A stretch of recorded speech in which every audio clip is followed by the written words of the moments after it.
So, on this episode of DCU Daily, we have to talk about something that's related to the SAG strike that just came to an end. And so, a lot of movies are going back into production as a result of that. And one of those movies is Superman Legacy, which was in pre production all throughout summer. So, they tried to do whatever they could without the actors. Of course, they couldn't do like costume fittings, things of that nature, but they have been prepping this movie. And now that the actor strike is done, and they could probably cast some of the roles that have yet to be cast for the movie, they can confirm this is something that I saw in a Screen Rant article, it was quoting an article from Deadline. So it mentioned that Superman Legacy is going to start filming in March 2024, and it's still on track to release in July 2025, which is amazing news because we have been talking about on Also Curious about how there's a lot of movies that are going to be moving their release dates because of the delays with the actor strike.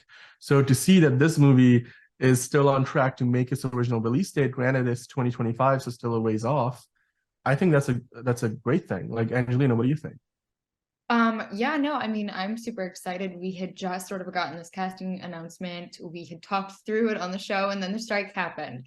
So obviously, some of the main characters have yet to be announced, but I'm excited moving forward. Going to be like the first real live action new DCEU project, right? It's the first one like slated.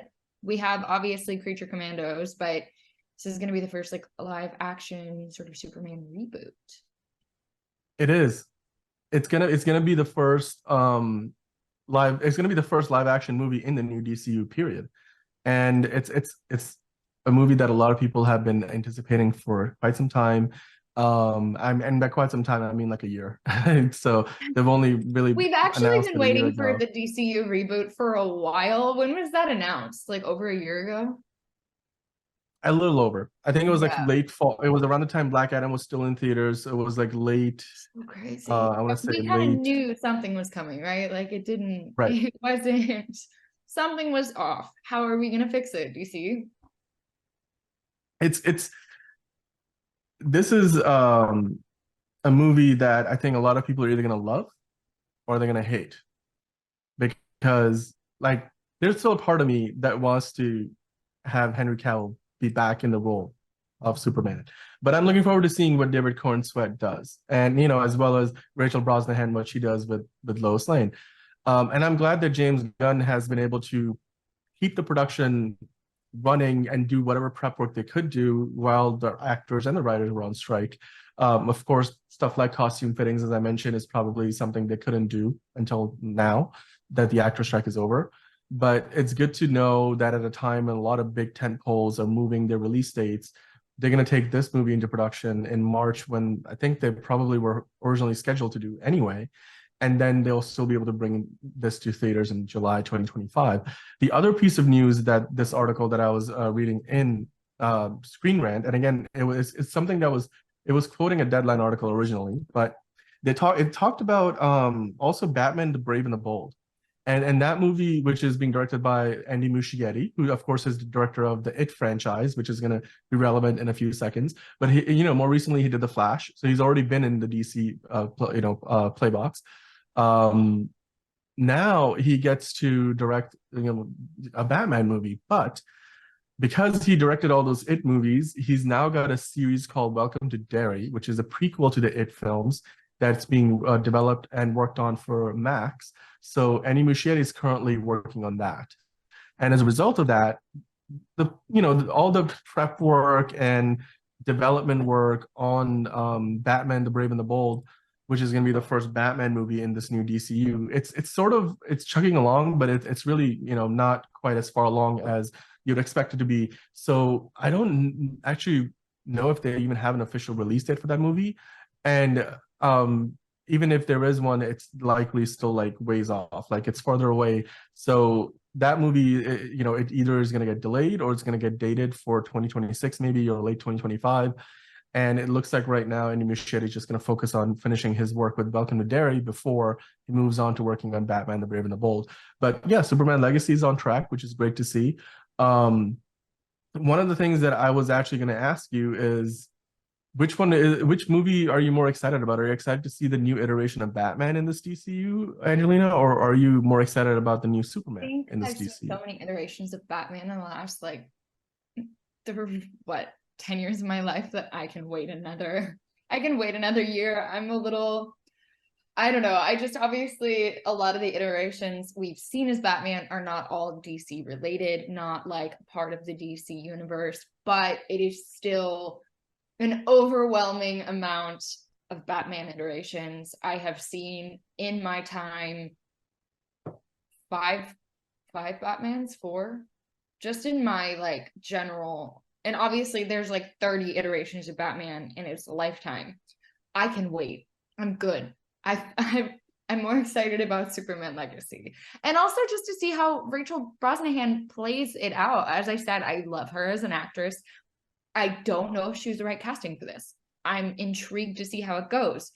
I've only ever seen her in like comic roles, specifically one comic role, and she's phenomenal. She's incredible as Marvelous Mrs. Maisel, but she's not who I would pick to be Lois Lane. But maybe this is going to be really her like breakout of that sort of comedy world, less sitcom-y, real, like true, just hardcore Hollywood acting. So I'm excited.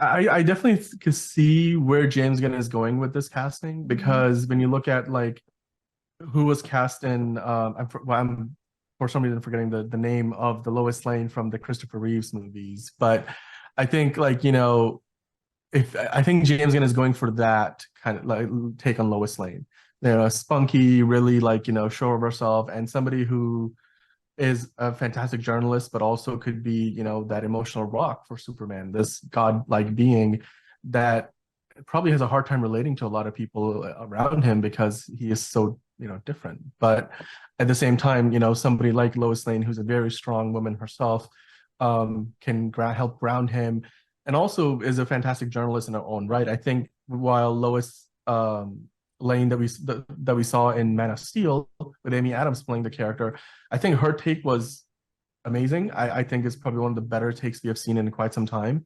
I still think that for a lot of people that wasn't the definitive take on Lois Lane. So I think Rachel Brosnahan, we might be getting something that's closer to what we saw in the Christopher Reeves movies, and it seems like James Gunn in general is trying to gonna try to lighten up the tone of this franchise as a whole, given what we have been seeing in recent years with the Henry Cavill version, which I think they were gonna like turn in the direction of making it a little more lighthearted, but it is what it is.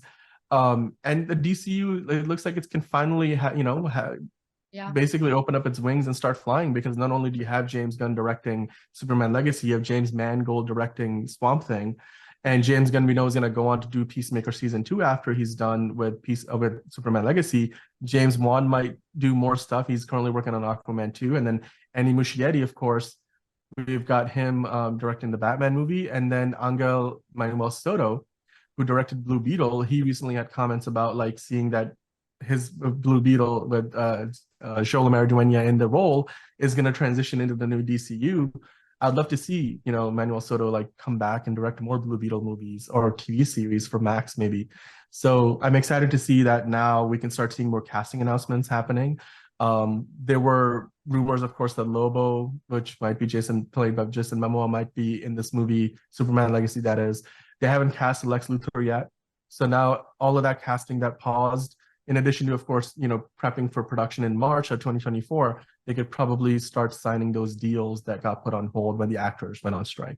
So it's going to be an exciting time for the world of DC. I'm excited to see where things go from here. I certainly think James Gunn has got a lot on his plate, but given Yeah. what he did with the Guardians of the Galaxy series of movies, especially the third Guardians movie, I have faith in James Gunn that what he's doing himself and then what he's doing along with the other directors that he's bringing into the fold. I think he's going to be able to handle this very well, and they should be given some room to fail as well, because if they stumble out the gates, they shouldn't immediately change track. I think we got to give these new DC movies a few years to maybe find their footing. So guys, let us know in the comments below what you think about that. Is this news that Superman Legacy is going to stay on its original July 2025 release date a good thing? Or are you expecting it to be delayed? Do you think it may still be delayed? And are you excited to see it finally go into production in March of next year? And maybe we'll start getting some behind the scenes photos, and then we can start speculating on costumes and, oh, what surprise actors in the movie. Let us know in the comments. Of course, like and subscribe for more content like this.